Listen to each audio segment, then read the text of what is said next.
I have a dream that one day this nation will rise up and live out the true meaning of its creed. We hold these truths to be self-evident, that all men are created equal. 50 years ago, a great American, in whose symbolic shadow we stand in today, delivered a speech titled, "I Have a Dream." This momentous speech came as a great beacon of hope to millions of African Americans who for centuries had endured constant oppression.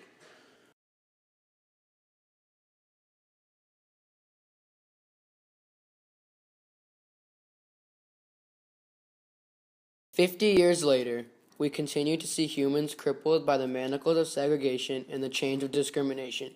50 years later, people continue to live on a lonely island of depression in the midst of a vast ocean of unacknowledged torment. 50 years later, people are labeled outcasts in their own communities because of differences that they did not choose to have. 50 years later, we must come together and recognize a force equally as prevalent and destructive as racism once was: bullying.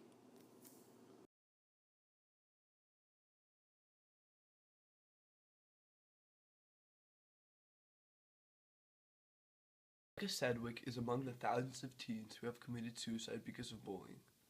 After years of constant torment and the encouragement of others to kill herself, she could no longer bear to live. She threw herself off an abandoned 5-story building. Rebecca was all of 12 years old. Just hours before her horrific suicide, Rebecca changed her name on a social media messaging application to "That Dead Girl." Did this depressed girl consider the consequences that her death would have on her family and the community around her? How could she? This innocent girl was yet to reach her teens.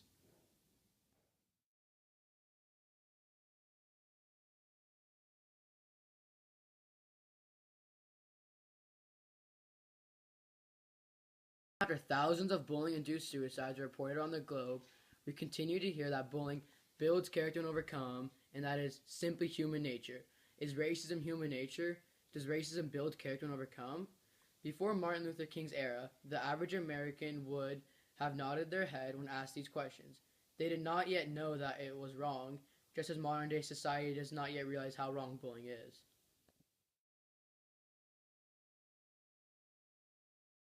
In the United States, a shocking number of about 282,000 kids are being victimized by bullying every month.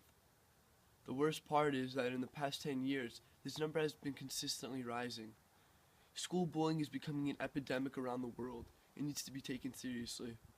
The Center for Disease Control and Prevention stated in a survey that 4,400 kids and teens commit suicide every year, and 44% of these suicides are a direct result of bullying.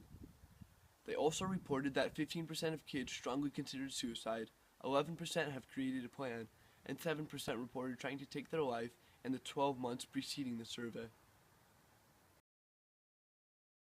Most of these kids being bullied feel like the only answer is switching schools or being homeschooled. But is it fair that the victims are switching schools while these bullies get to do whatever they want? The reason this has become such a problem is because most people do not even realize it is happening. This is because it has become so common to us. We see bullying happening so frequently that we do not even think it is something that needs to be taken care of.